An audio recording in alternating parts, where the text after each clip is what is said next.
You pick up your phone. You did not decide to. Your thumb just moved. 10 minutes later, you look up and you cannot remember what you were looking for. Something in your chest already knows this feeling. But the real answer is far stranger than willpower or bad habits. Your brain was not built for a screen. It was built for a savanna. For most of human history, your ancestors spent their days searching. Searching for berries in a thicket. Searching for a rustle in the grass that might be food or might be a predator. Searching for a face in the distance that might be family or might be a threat. This searching was not optional. It was survival. And somewhere in that searching, your brain learned a trick that would outlive the savanna by 100,000 years. It learned to reward you not for finding, but for looking. In the 1950s, a psychologist named B.F. Skinner ran an experiment with pigeons and a lever. Press the lever. Sometimes a pellet of food comes out. Press it again. Sometimes nothing happens. The pigeons that got food every single time eventually got bored and stopped pressing. But the pigeons that got food unpredictably, sometimes after one press, sometimes after 20, never stopped. They pressed the lever compulsively, for hours, chasing a reward that might or might not arrive. Skinner called this variable ratio reinforcement. You might call it your phone. Every time you pull down on your screen to refresh a feed, your brain runs the same ancient circuit as that pigeon's. Sometimes there is nothing new. Sometimes there is a message from someone you love. Sometimes there is outrage or a joke or a stranger's opinion that makes your pulse rise. You cannot predict which one is coming. And that unpredictability is not a flaw in the design. It is the entire design. Why would uncertainty feel better than certainty? Shouldn't a guaranteed reward feel best? Here is where it gets stranger. In the late 1990s, a neuroscientist named Wolfram Schultz was recording the activity of dopamine neurons in monkeys as they learned to expect a juice reward after a light flashed. What he found surprised almost everyone in the field. Dopamine, the chemical everyone assumed was released when you get something good, actually spikes hardest during the anticipation of a reward, not the arrival of it. Once the outcome becomes certain, the dopamine response shrinks. But when the outcome is uncertain, when there is real doubt about whether the reward is coming, the dopamine signal stays elevated the entire time you are waiting.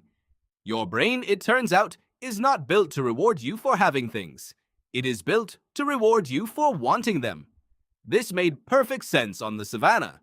An animal that felt fully satisfied the instant it found food would stop searching too soon and starve during the next lean season. An animal that stayed a little bit hungry, a little bit uncertain, a little bit driven to keep checking the next bush and the next ridgeline survived longer.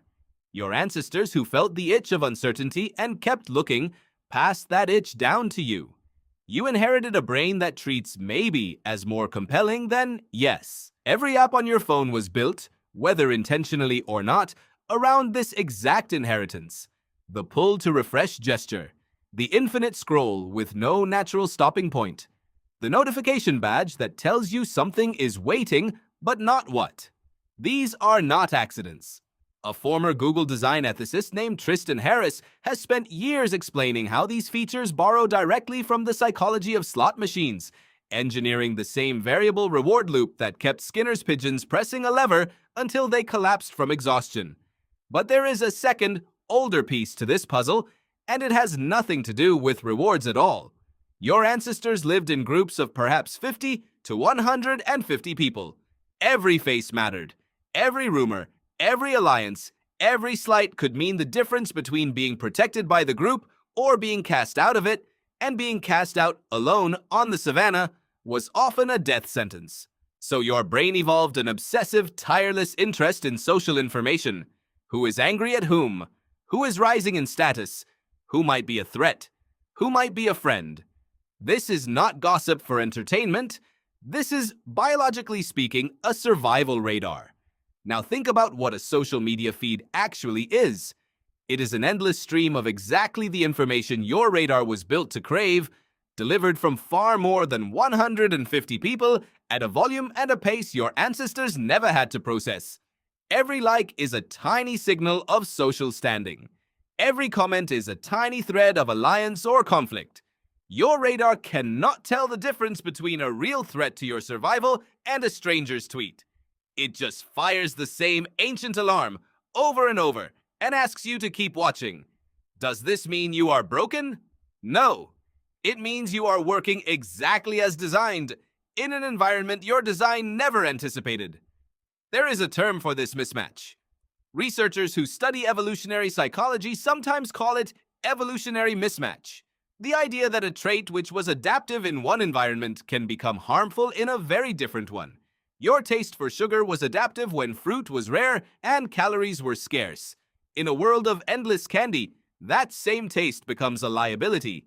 Your hunger for social information was adaptive when your entire social world was 150 people you might meet face to face. In a world of billions of strangers behind a screen, that same hunger becomes something closer to a leash.